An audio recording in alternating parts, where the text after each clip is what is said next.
Fam, what's going on? It is Kyle Henderson of Bama Football on YouTube. Could I get a roll tide inside the comment box? I appreciate you guys being here. Thank you very much for being on the show tonight. It's Thursday, December 12th. And what I have right here is the tweet heard around social media right now as Concepcion is in Tuscaloosa.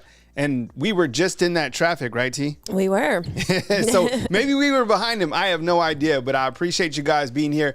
This is good. And look, the thing about it is with Concepcion, who's the wide receiver out of North Carolina State that is visiting Tuscaloosa, I think that, and we're going to break down a couple of these guys tonight, but when you look to Concepcion being here, let's get it right. Like, I think it's going to be interesting to see if Alabama has enough NIL in the tank to be able to get somebody like this. There's going to be a lot of schools. This is going to probably be a bidding war, along with the fact that does he fit within the system? Clearly he fits in the system. I'm curious to see who the quarterback is next year operating Jalen Milroe's offense. But yeah, you want a player like him to come in. This is a big time player. I love the fact that Ryan Williams, Jeremy Bernard, Concepcion, if you guys get him in, if Alabama gets him, that will be a absolutely slam dunk for Jalen Milroe and for Courtney Morgan. Let me ask you honestly, you've been seeing it, you've been watching it, you've been reading the websites out there. Give me a thumbs up if you want Concepcion to be in this transfer portal class. Honestly, like this would be a slam dunk. So he just posted this, that he is in Tuscaloosa. He posted Roll Tide. He's going to get the red carpet treatment. Probably going to go to Chuck's, probably have a TNT roll and enjoy Tuscaloosa and understand what it takes to, what the scheme looks like. What does it look like? What does the vision look like under Coach Jalen Milroe? What does it look like with, this new offense and all of the new growth here? So really big news with Concepcion being here in Tuscaloosa. Now, there's a handful of visitors that are here in Tuscaloosa, along with some other guys that are absolute targets for the Crimson Tide. I've spoken about this many different times. Coach Jalen Milroe, in at least year one, this is year one, he has a very high hit rate in the transfer portal. You think about the guys that he brought in guys, a couple guys to be reserves, but he brought in guys to be absolute players. Look, I would argue too that Coach Saban had a high hit rate in terms of the players that he brought in that were absolute players. And I think Coach Jalen Milroe is going to do the same thing.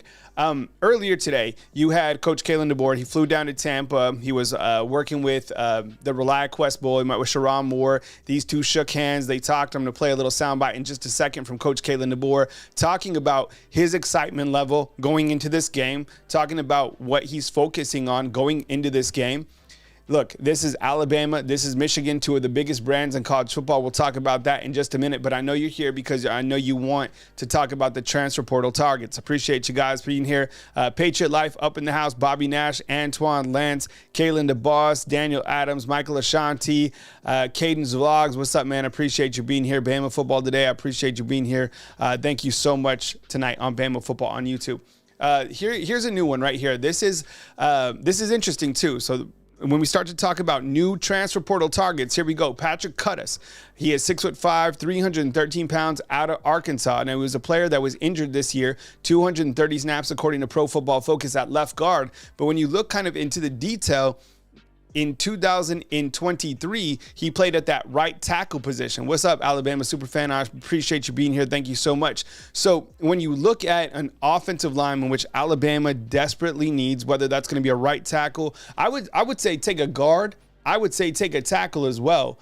Maybe Patrick Cuttis could be that guy. I do not know if he has scheduled a visit. I would stay close to your recruiting sites. But this guy, it looks like he has some upside. I do like the Pro Football Focus grade. I haven't watched a lot of film on him. I do love the tight end from Arkansas. I was reading, actually, I don't know what happened. Maybe it was because of my algorithm, but on Facebook, I crossed over into like an Arkansas story about Luke Haas, the tight end. And they were saying that he's one of the better tight ends that Arkansas has had, and they were wishing him well wherever he went because he is an absolute baller. So maybe Patrick Cuttis, who would have thought? I mean, look, this guy The thing I like about Cuttis too, and I have no idea if he's even scheduled to visit with Alabama, but I like the fact that he worked with Sam Pittman. Sam Pittman is an offensive-minded coach, an offensive line coach, if you will. And I think that maybe, just 2024 didn't work out for him, got an injury. But I would keep tabs on Patrick Cuttis. This is certainly a name that we are interested in as well. What's up, fam? I appreciate you guys being here. Give us a roll tide inside the comment box. Talking about some new transfer portal targets for the Alabama Crimson Tide. Look, I'm not going to lie. This one's exciting as well. He's a former 5-star Gabriel Brownlow, all right, out of Texas A&M. Look, I'm going to ask you some trivia.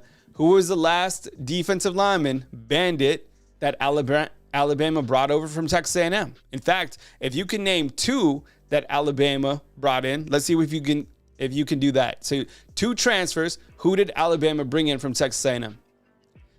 Gabriel Brownlow, 6'3", 310 pounds. You need somebody big. You need a defensive tackle. You need a defensive lineman in this transfer portal class. Only saw 16 snaps in 2024, 63 snaps in 2023, right? Now, look, this is going to be another bidding war, and I say that because how much money is there for NIL? How much money is there for a defensive tackle, a defensive lineman that you absolutely need? Chance got it. LT Overton, Ron Williams. Now, there was somebody else that Alabama also brought over from Texas A&M on the offensive side of the ball. I know, T, but I'm asking trivia. to say that again, T. They didn't hear you. He's not here anymore. All right, so Bama Jeff 79 got it. But yeah, it's LT Overton and Naquil Bentrade. Those are the 2 that came over from Texas A&M. And you saw, I didn't anticipate LT being as good as he was. My goodness, that guy was an absolute baller. So Gabriel Brownlow is another player to watch that is a transfer portal target. Now, again, you look at the bidding war, right? These guys want to come to play. Can he play here? Yeah, absolutely. I think it's going to cost, though. Defensive, I would suspect, it's really hard to get defensive linemen. These guys can, you gotta have money to get these guys. You need a defensive tackle. I'm pretty confident that Tim Keenan comes back this coming season, but he could leave. I think he comes back, but you need a big defensive tackle in here because you do lose Tim Smith, right?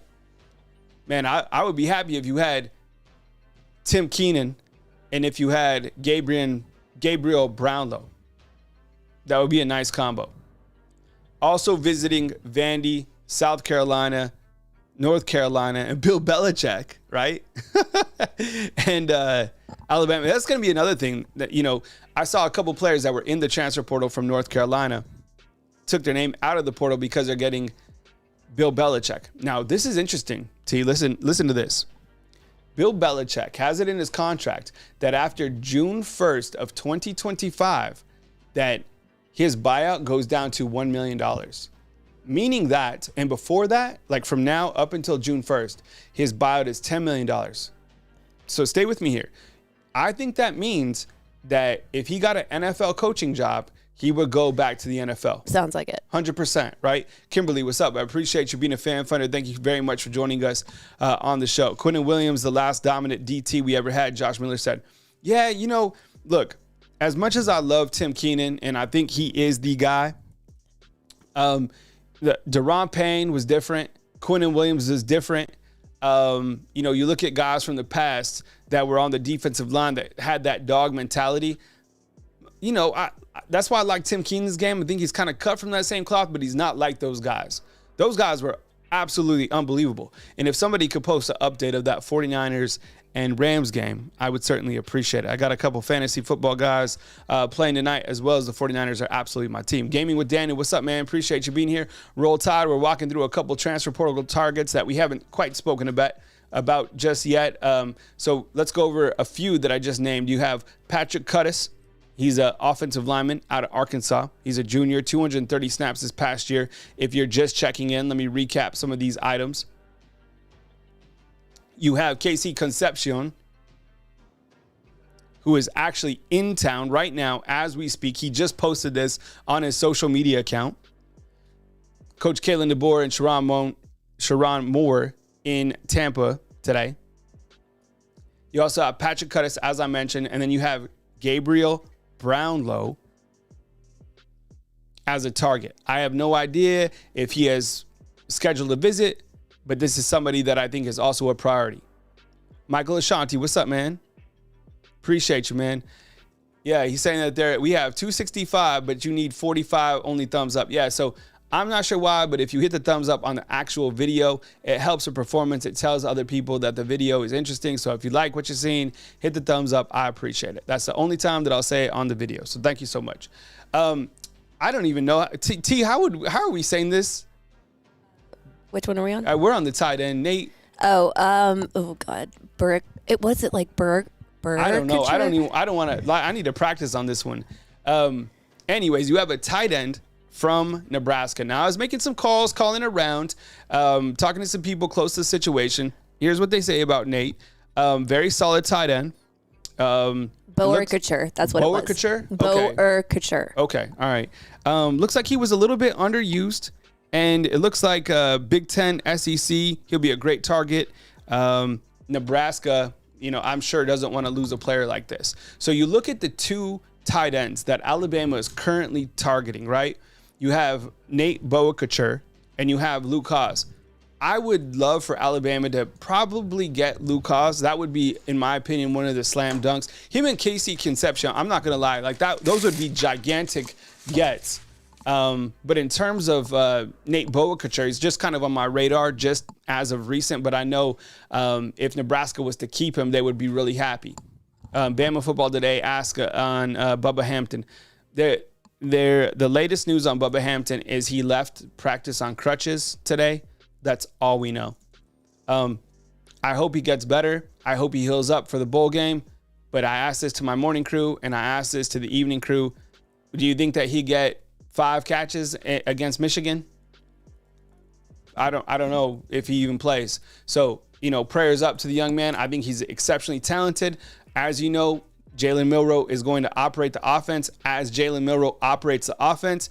And we all know how the offense will work against Michigan. Jalen Milroe is the quarterback. You got Ryan Williams catching for 100. You got Jeremy Bernard catching for 80 to 100. You got Jan Miller, Justice Haynes touching the ball a little bit, and a couple tight ends. And Alabama probably puts it on Michigan in that offense with Jalen Milroe running the ball. So, but I don't have an update in overall on Bubba Hampton. Daniel Adams, what's up, man? Yeah, I have a soundbite that I wanted to play regarding Jalen Milroe, talking about that. And look, it's a polarizing topic. We talk about it pretty much every day. If he'll leave or if he'll stay, I have no idea. Here's Coach Kalen DeBoer tonight, along with Jalen Milroe. It's a quick soundbite. Each of these guys spoke to the media today. The first is courtesy of the Reliant Quest Bowl, and the second is a courtesy of the University of Alabama. So I'm sure you can go watch the full videos at those specific places. But here's Coach Kalen DeBoer. I'll show that right now. And then following that is Jalen Milroe. It's a short video. This only lasts 3 minutes. Be right back in 3 minutes.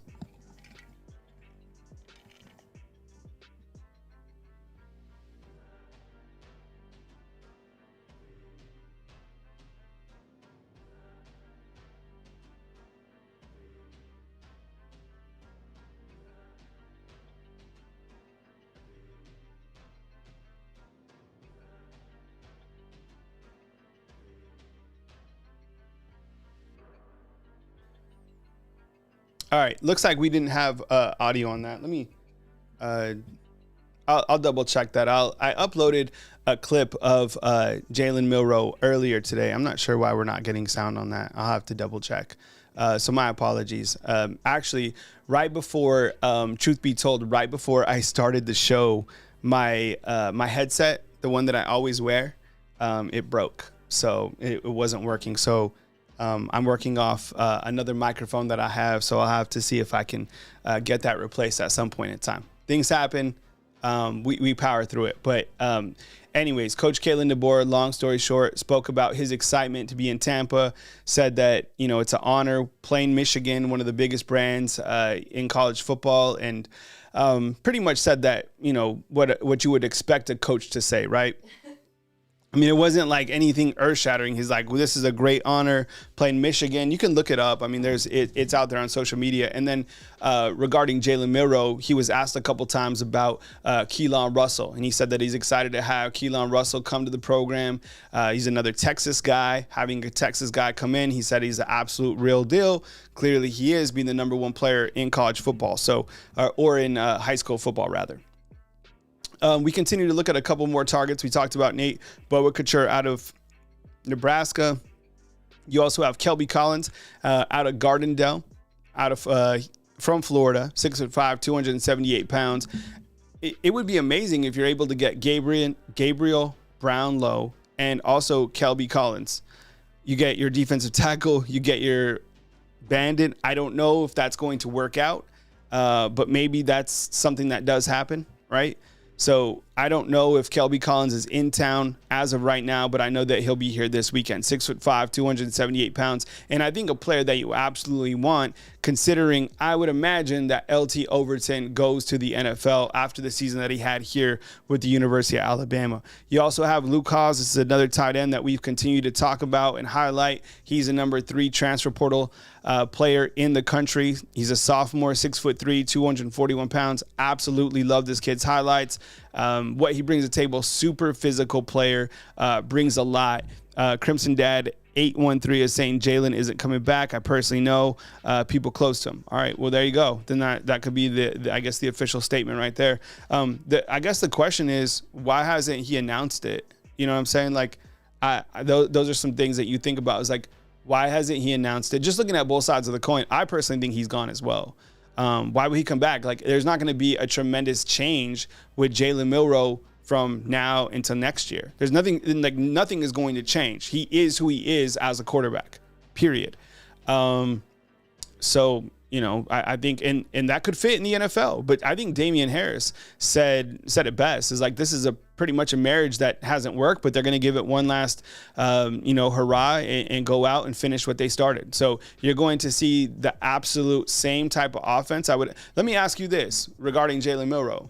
Do you think anything is going to change offensively in the ReliaQuest Bowl? T, do you think so? No. No. Are they going to run a different offense? No. No. Are they going to throw to different receivers? No. Kimberly thinks he's going to transfer. I don't think he transfer. I think it's 100% of the NFL. So, I think that's what, fans are talking about. And it has nothing to do with who he is. It's how he runs the offense. And this is not how Kalen DeBoer's offense is supposed to be run. So, Plain Truth says he's coming back. Tough as Nails says nope. Jalen, 3rd or 4th best QB. And when you look at kind of the quarterback board, right, you look to the quarterbacks that are on the board. Is he better than Shedeur Sanders? Is he better than Cam Ward? Is he better than Quinn Ewers? Is he better than Dylan Gabriel? No, I'm serious. And I don't know. I mean, I'm not an NFL GM. I'm just a simple YouTuber with a broken headset. So I have no idea. I mean, but out of the quarterbacks that I listed right there, Mr. Optimistic saying he's gone. I like 0% chance that Jalen could. He would never transfer, and that's why I think it's a bad take. That's the only part that I disagree with Damian Harris. You think he's going to take Lank to another university? He's tied in with the university in terms of Lank. Can't take that somewhere else, right? T, what is we got a super chat up in here. Yeah. Alex H is saying, do you think this game coming up plays a role in Ty Haywood, or is he gone? What's up, Alex? I appreciate you being here, man. That's a really good question. Maybe Ty Haywood goes to the winner, right? Threw the headset down. Maybe Ty Haywood's like, all right, you guys figure it out on the field. I'll go to the winner. I think it's a bidding war, probably, right? I mean, because if you think about Ty Haywood, who I would love Alabama to get, who still really hasn't even decommitted from Alabama, I guess he's going to sign in February. I don't know. Does he come? If he comes, oh my goodness. If you get him, you get Michael Carroll. Maybe you get somebody else from the transfer portal as an offensive lineman. Damn, that would be amazing. Yeah, but he is, I even forgot about Ty Haywood. Just because we haven't talked about him, but man, if Alabama is able to beat Michigan in terms of money, who knows, right? Dave Portnoy gets what he wants. I mean, that's money. He linked up with a billionaire. You saw the story, right? All right. Playing in the bowl game, to no surprise, Jalen Milroe, Jahad Campbell, Malachi Moore, Tyler Booker.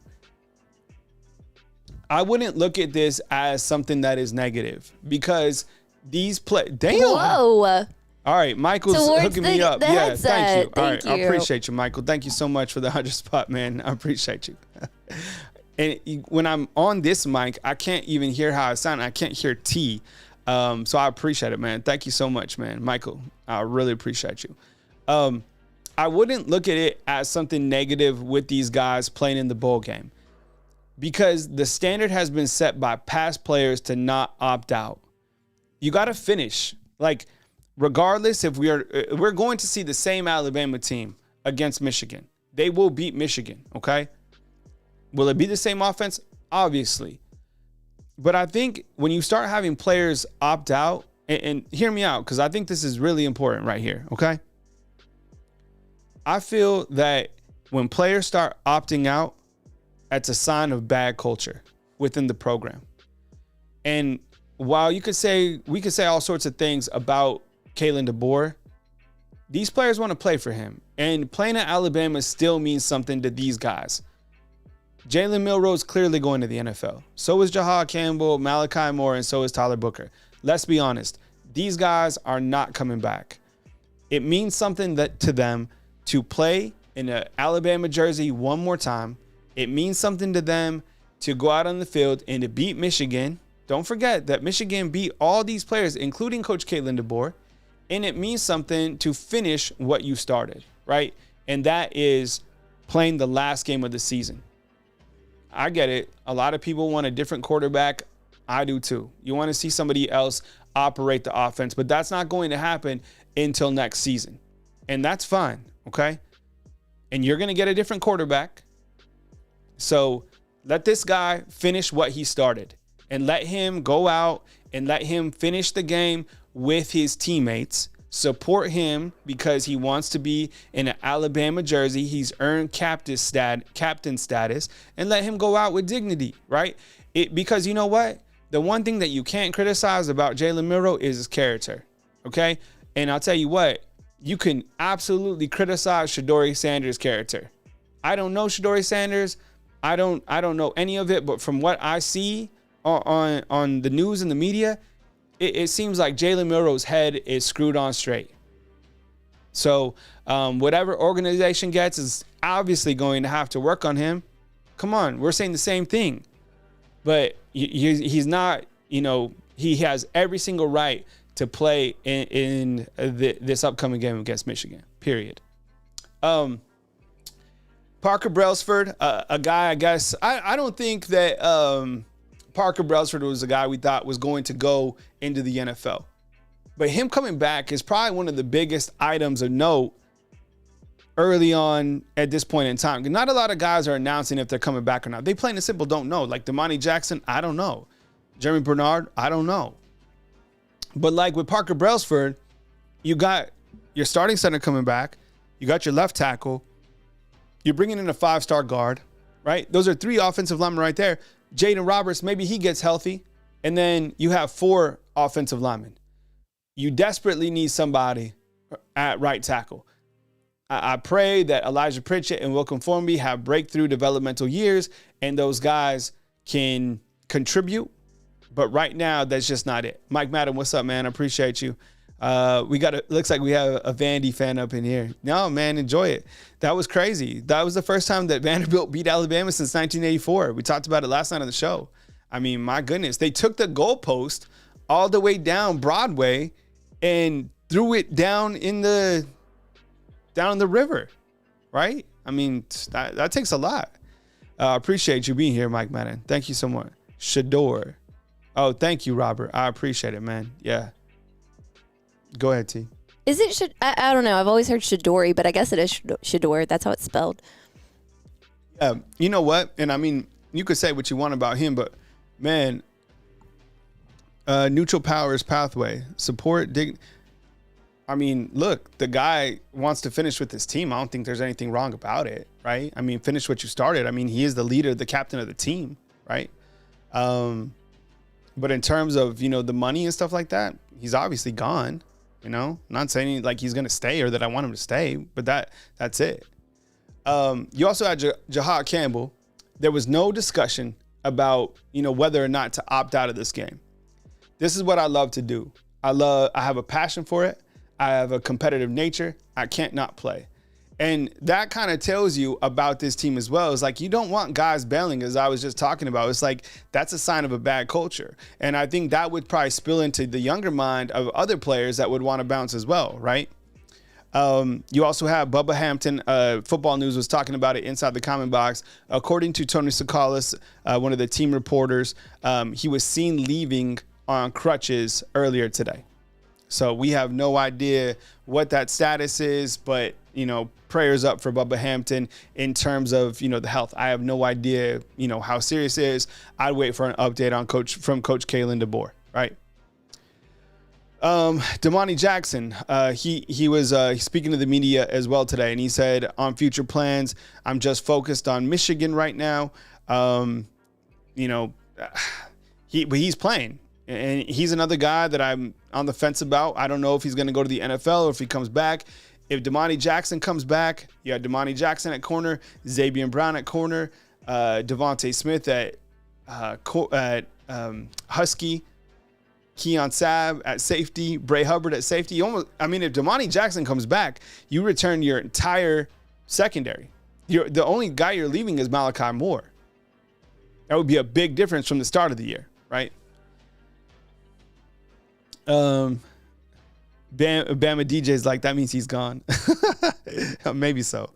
Jalen Milroe today. T, will you read this out when you get to the screen? He was also talking to the media today. We tried to play a clip earlier, had sound issues, but T, when this comes up, could you read this? This is from Jalen Milroe. It was more than my message, that one? Yeah. Yeah. So Jalen Milroe said it was more than my message to DeBoer. We wanted to start the season out against Western Kentucky together. We're going to finish it. We're going to finish it together. I told him we're going to finish the season with a bang. And that was on whether he was going to play in the game. And I get it. You see this, and if you're like ready for him to exit, you're just like, oh my goodness. But look, this is how it's going to be. And that's it. We're just going to have to get through this game together.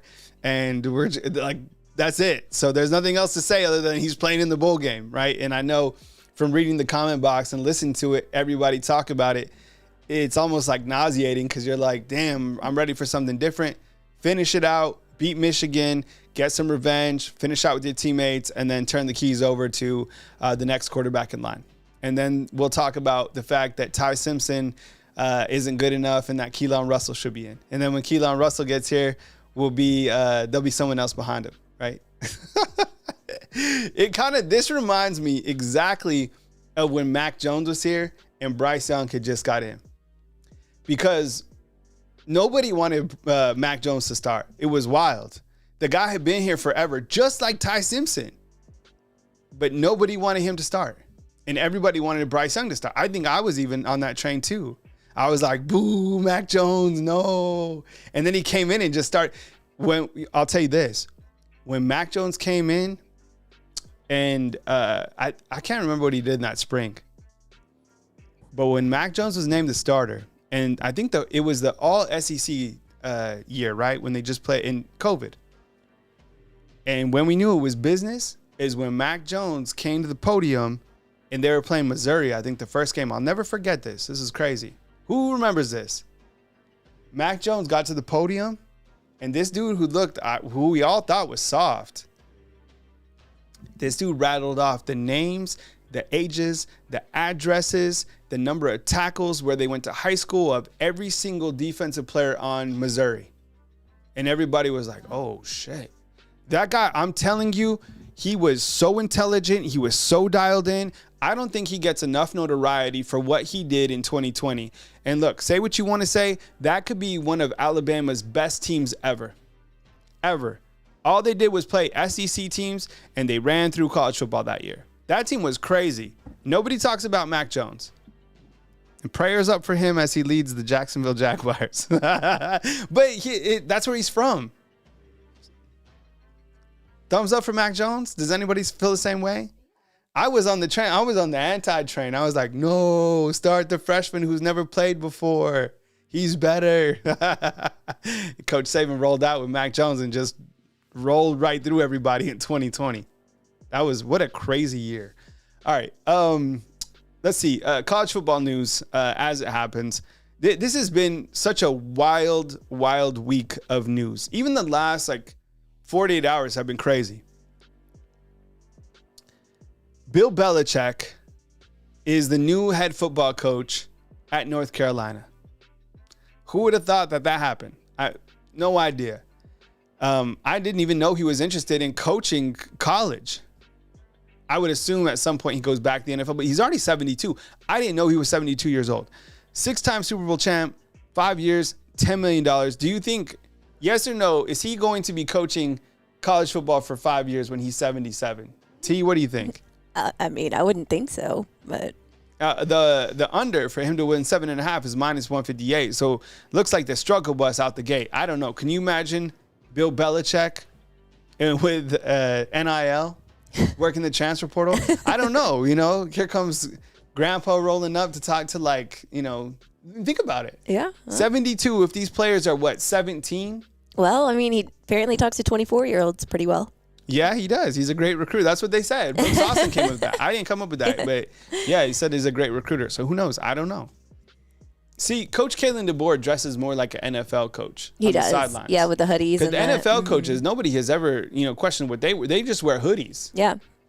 But people want DeBoer to dress up. His tux. Say that again. Is Belichick going to wear his tux? Maybe to the wedding, the right? With sidelines. this 24-year-old. I don't know, but we put him in a tux today. This is also crazy. The new head football coaches in college football, right? Dan Mullins to UNLV. What? And then you have Rich Rod going back to West Virginia. He was at West Virginia 2001, I think, to 2007. But this is a weird one. Dan Mullins to UNLV. You know what? If you coach in the Mountain West, you have a high percentage to make the playoffs because they got to take the highest ranked group of 5 team. So it's either going to be Boise State or UNLV, right?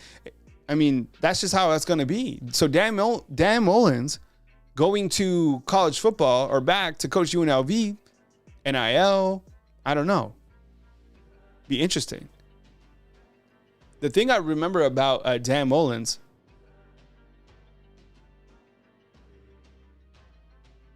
is it Dan Mullins or Dan Mullen? Can we double check that? You know what I remember most about this guy? Does anybody remember? Mullen. It's Mullen, so we'll update that. Mullins.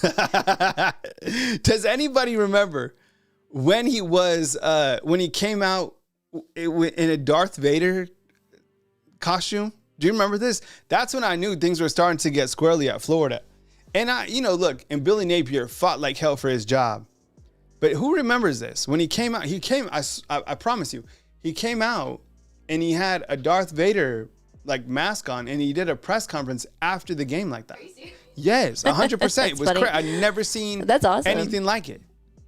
Anyways. It's more interesting than DeBoer, I'd watch it. Yeah. All right. So new coaches. We talked about this earlier today on the show. I thought this was hilarious from College Sports Only. I'll read it out. I thought it was hilarious. Please follow this account on X. A lot of funny things happen in 2024. Starting up at the top, imagine someone telling you on January 1st that in 2024, these things would happen in college football, okay? Indiana would be in the playoffs. You would be like, there's no effing way, right? SMU would get the last spot over Alabama. You'd be like, no way. Boise State and Arizona State would have playoff byes. What? Ohio, the state, would try to make flag planting a felony. That one is crazy. Nick Saban would be the funniest member of College Game Day. Scott Frost would be back to Central Florida. Rich Rod would be back to West Virginia. Bill Belichick would be coaching North Carolina. And then Florida State would go 2-10, right? All of that is wild. I think Florida State going 2-10, and I guess Boise State and Arizona State with buys is crazy, right? And so is Bill Belichick. I still can't get over the Bill Belichick stuff. I don't know. I mean, that's just it's wild. I don't know if he'll stay, how long, but Florida State going 2-10, absolutely crazy. Yeah, he did. I promise you, he did. He came out, they had a loss, and he did Darth Vader, and then like a couple weeks later, Dan Mullen was fired. So, father. No, I can't remember what he said. But like I am your daddy. I remember, like, I was like, damn, like I was like, should we upload this to the YouTube channel because. Yeah, we should. This is like monumental. Like, I've never seen something like that before. That's crazy. Anyways, I'll go full monitor on this. Look, I showed this earlier, but these are the most watched games in college football. The stars indicate the games that Alabama was involved in. Georgia, Alabama, Tennessee. But up at the top, and this could probably be the third time you see these two teams play this year, Georgia and Texas. I have no idea if Georgia's going to be able to figure out the quarterback position in regards to Carson Beck getting healthy. But look at this, 16 million viewers, right, for the SEC title game. 13. The people want the SEC and the big conference. That's what they want. That's what the people want. So Boise State, and I think, you know what? Cam Newton said this. He was like, people don't want to watch. He said this. People don't want to watch Boise. People don't want to watch SMU. People don't want to watch Indiana. He was like, plain and simple. People want to watch the SEC. People want to watch, like, you know, the bigger name programs. We already talked about that, though. But the ratings speak for itself. You don't see one ACC team or one Big 12 team here, right? These are the odds for this weekend. I'll go full screen, or next weekend, rather. Notre Dame is a touchdown favorite against Indiana. Penn State favored by 8.5 against SMU. Texas favored by 11.5 against Clemson. And Ohio State favored by 7.5 against Tennessee. I would imagine, I don't see an upset in round one. I don't know if you guys do. And then also this weekend you have Army taking on Navy, where Army is a touchdown favorite against Navy. So, those are some items that we're looking at. Let me recap real quick the transfer portal news before we get out of here. So the most important stuff right now to know is that Casey Concepcion is in Tuscaloosa. He is the wide receiver out of North Carolina State in 2023. He was the ACC Freshman of the Year. Huge. So he is physically in Tuscaloosa this evening. Coach Kalen DeBoer, Sharon Moore, those guys were in Tampa today. They flew there, flew right back. They had some interviews. We'll post that later. It was nothing, like earth-shaking. They basically said what you would expect coaches to say at this point in time. Patrick Cuttis is a new name to know in terms of a target, 6'5", 313 pounds. He can play guard. He can play tackle. I've told you before many different times that Alabama needs a right tackle in this transfer portal group. Gabriel Brownlow is a 6'3", 310-pound defensive tackle. He's a junior, 16 total snaps in 2024, but he had 63 in 2023 at nose tackle. I would like him to come with Kelby Collins. I think it would be nice. Paired up with Tim Keenan, and then you have Kelby Collins replacing LT Overton. We have no idea if this Keon Keeley experiment is going to work out. So we'll keep you posted on that. You also have Nate. How would you say this to you again? Borkature.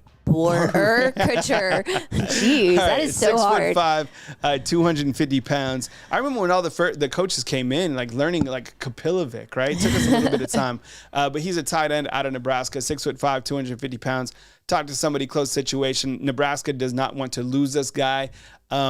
So you're looking at two tight ends that Alabama could bring in, and they need a tight end. I mean, with C.J. Dupree leaving, Robbie Oots leaving, you need a tight end. Kelby Collins is another guy we've talked about out of Gardendale, and Luke Haas is the player out of Arkansas that Alabama would love to have. This guy and KC Concepcion would be they would be number 1 and number 2 in your transfer portal class. And maybe you get a right tackle who would be number 3, but that's how important those guys are. So we got you posted on the news as it happens. I appreciate you guys dipping in. Michael Ashanti with the 100 spot. Thank you so much. I really appreciate it. We will be live tomorrow at 10 a.m. Central Time for our Monday through Friday show. Maybe we'll open up the phone lines tomorrow. And I guess depending on the status of this broken headset. So stay tuned. But I appreciate you guys. Please drop your questions for us inside the comment box. Be sure to like our content out there. We really appreciate the feedback, your guys' support right here on Bama Football on YouTube. Thank you very much. Sleep well, be blessed, and we'll catch up with you as news happens right here on Bama Football on YouTube. Love you, fam. See ya.